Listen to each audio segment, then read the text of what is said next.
Hello student, today I am taking a very important concept, set theory. That's the first chapter, class 11.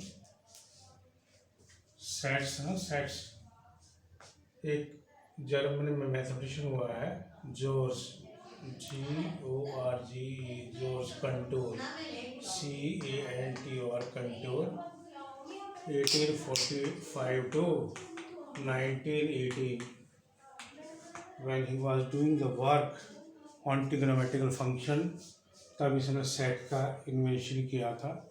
तब इसकी concept set की जरूरत पड़ी थी।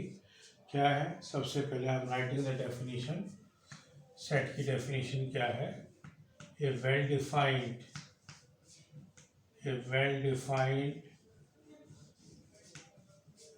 collection of distinct objects. A well-defined collection of distinct objects is known as set.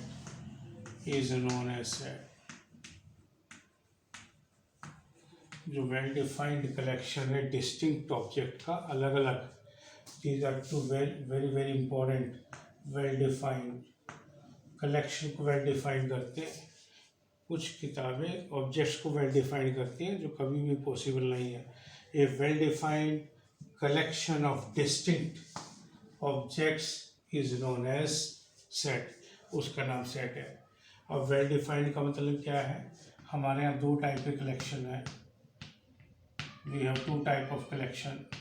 एक तो होता है नॉट वेल डिफाइंड, एक होता है well defined. Well defined collection, ये जो फर्स्ट एक्सरसाइज है ना बेटे, केवल इसी में बेस्ड है। वेल डिफाइंड और नॉट वेल डिफाइंड। अब क्या मीनिंग है? Well defined means a certain norms through which we distinguish the particular object from the other object. एक ऐसा रूल जिसके अकॉर्डिंग आप एक पर्टिकुलर ऑब्जेक्ट को दूसरे ऑब्जेक्ट से अलग करते हैं। जैसे मान लीजिए प्रिंसिपल बोलता है टीचर्स को कि लंबे बच्चे इकट्ठे कर दो अपने क्लासेस के, तो कोई टीचर क्या करेगा, 3 फुट का लंबा समझेगा बच्चे को, कोई कहेगा 5 फीट का है उसको लंबा मानेगा। तो यहाँ पे ना कोई नॉर्म्स नहीं है, तो इसलिए हम बोलेंगे नॉट वेल डिफाइंड। अगर बोलता है कि प्रिंसिपल भाई taller student of your class whose height is more than 5 feet and less than 6 feet, तो उसमें क्या है, 5 फीट और एक 6 फीट के बीच के जो किसी कैटेगरी, पर्टिकुलर कैटेगरी के बच्चे आएंगे, उसको हम बोलते हैं वेल डिफाइंड। तो जहाँ पर एक रूल्स होता है जिसके अकॉर्डिंग आप पर्टिकुलर ऑब्जेक्ट को दूसरे ऑब्जेक्ट से अलग करते हैं, तो हम उसको बोलते हैं, मैं कहता हूँ intelligent. What is the measure of intelligent? या मैं कहूँ भाई इंटेलिजेंट तो है जो मैथ्स में 100 मार्क्स स्कोर करता है। तो फिर एक वेल डिफाइंड कलेक्शन, अगर मैं कहता हूँ केवल इंटेलिजेंट, तो इंटेलिजेंसी का there is no any parameter. If certain parameters are there, according to that parameter we can pick up the elements, then is known as well defined. अगर कोई parameter नहीं है, हैफेजेड मैनर है, उसको बोलते हैं नॉट वेल डिफाइंड।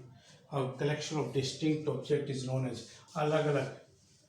अब एक मतलब एक ऑब्जेक्ट को रिपीट नहीं करना, इसलिए हम लिखते हैं ये वर्ड डिस्टिंक्ट ऑब्जेक्ट।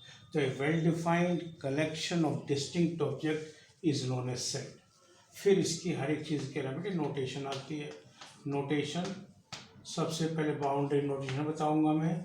ऐसे कर्ली ब्रैकेट लगाएंगे सेट के लिए, या कैपिटल लेटर्स यूज़ करते हैं, A, capital letters B, like that, X, Y, Z. If I say that set A, तो if I write set A in that particular way, that will be wrong.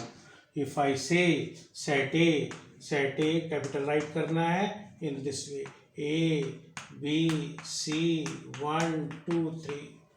So this is the set having these elements. इनको बोलते हैं element of a set और member of a set.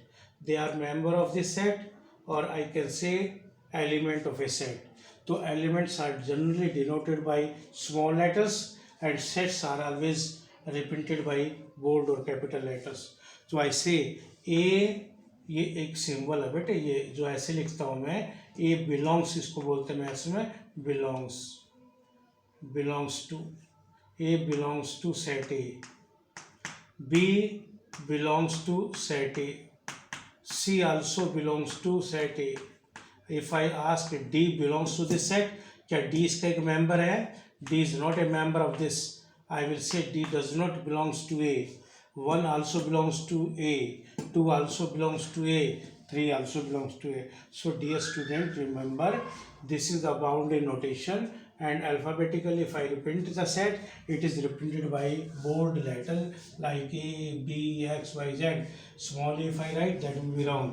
Small elements depend करता है set के, और ये capital जो ये है ये किस पर डिपेंड करता है? सेट के, और इसको मेंबर बोलते हैं, एलिमेंट ऑफ ए सेट। फिर उसके बाद है ना बेटे वर्ड इन्वेंट किया गया रिप्रेजेंटेशन ऑफ सेट, किस तरीके से आप रिप्रेजेंट करते हैं। तो उसके लिए दो मेथड्स हमने बना लिए यहाँ। रिप्रेजेंटेशन ऑफ सेट, सेट को रिप्रेजेंट कैसे करेंगे आप? रिप्रेजेंटेशन ऑफ सेट, तो इसको रिप्रेजेंट करने के 2 वे है। सबसे पहला तो मेथड्स है हमारे पास, कैसे आप रिप्रेजेंट करेंगे सेट को। तो सबसे पहला मेथड्स है रोस्टर फॉर्म, रोस्टर फॉर्म, और we can say tabular form, tabular form, इसको बोलते हैं set builders form, set builders form, और we can say property form. एक ही बात है, प्रॉपर्टी फॉर्म। तो there are 2 ways to represent a set, one is roster form, tabular form, और दूसरा भी क्या है? सेट बिल्डर्स फॉर्म, और you can say property form. क्या है इसको? In this method we write और लिस्ट, वी राइट और list all elements, all elements, all elements, separate them by commas, separate them by commas,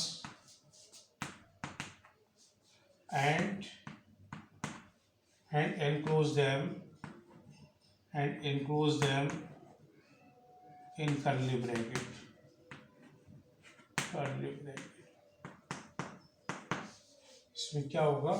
हर एक element को right करेंगे आप, कॉमा से सेपरेट कर देंगे, और कर्ली ब्रैकेट के अंदर क्लोज करेंगे आप। एक एग्जांपल लेता हूँ, set A, if I write here 1 2 3 4 like that.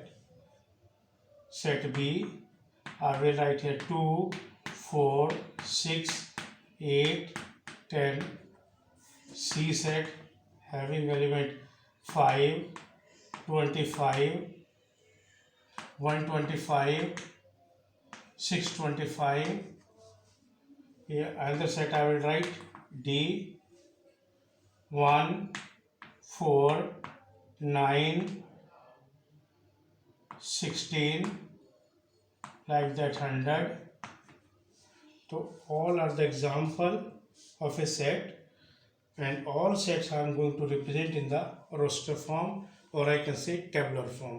हर एक एलिमेंट को राइट किया है, कॉमा से सेपरेट कर दिया, कर्ली ब्रैकेट के अंदर क्लोज कर दिया।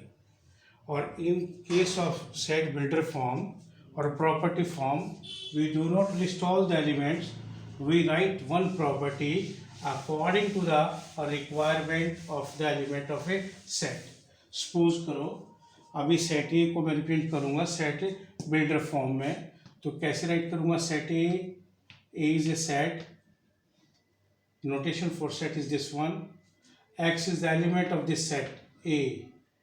what type of this is x? such that, ये सिंबल है ना बेटे, such that का होता है मैथ्स में। x एक एलिमेंट है, मेंबर है सेट A का, और what type of this is? x belongs to natural number, एक नेचुरल नंबर बिलोंग करता है। और how many natural number I am taking? 1 से लेके 4 तक। So if I write x1, तो first element will be 1.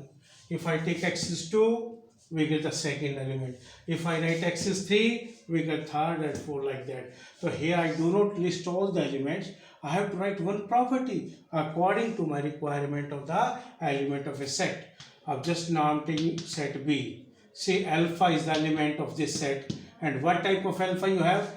देखना क्या यहाँ सब even numbers नहीं है 2 4 6, so I can write alpha is 2n. n belongs to your natural number, and how many? Starting from I want 2 to 10. तो अगर n को 1 पुट करूं और 5 तक जाऊं, नेचुरल नंबर होगा ये, तो ये मेरे पास क्या सभी एलिमेंट सेट बी के लिए बन जाएंगे। n को 1 पुट करो बेटे 2 आ गया, n को 2 पुट करो वी गेट 4, 3 पुट करें 6, 4 पुट करेंगे 8 आएगा, 5 पुट करेंगे 10 आएगा। अब I am expressing set C in property form. उसमें देखो क्या है भाई, हमें एलिमेंट है ना बेटे जो रिक्वायरमेंट उसके अकॉर्डिंग राइट करने हैं। जैसे x है ना, ये मुझे 5 की पावर नजर आती है, 5 की पावर 1, फिर 2 है, क्यूब है, तो I will write 5 raise to the power n, और n एक नेचुरल नंबर है, और कहाँ से नेचुरल नंबर है? 1 से लेके ना बेटे कहाँ तक गई पावर? 4 तक, n वेरिंग फ्रॉम 1 to 4। अगर मैं नेचुरल नंबर उठाऊँ 1 और 4 को इंक्लूड करके और सभी इनके बीच के, क्या मेरे पास वही एलिमेंट नहीं आ जाएंगे जो सेट किसके हैं? सी के। In the same way I will write है D set in property form. So कैसे देखना, एलिमेंट वहाँ 1 है, 4 है, 9 है, 16 है, इन दैट मुझे ऐसा लगता है कि हर एक का स्क्वायर किया हुआ है, तो I will write alpha. Alpha यहाँ एक्स एक एलिमेंट था, आप ऐसे लिखते सी में X such that X is equal to this one, और alpha is element such that, ये क्या है? Alpha, this is nothing but N square, और N I am taking natural number, और how many natural number I am taking? From 1 to 10। अगर मैं 1 put करूँगा तो 1 का स्क्वायर 1 आएगा, 2 का स्क्वायर 4 बेटे, 3 का स्क्वायर 9, 4 का स्क्वायर 16, और 10 का स्क्वायर क्या बन जाएगा? 100। So that is the way by which we represent set by using 2 way. One is roster tabular form and other is your set builders, or you can say property form. As I think up to this concept is clear to everyone. Just in okay student.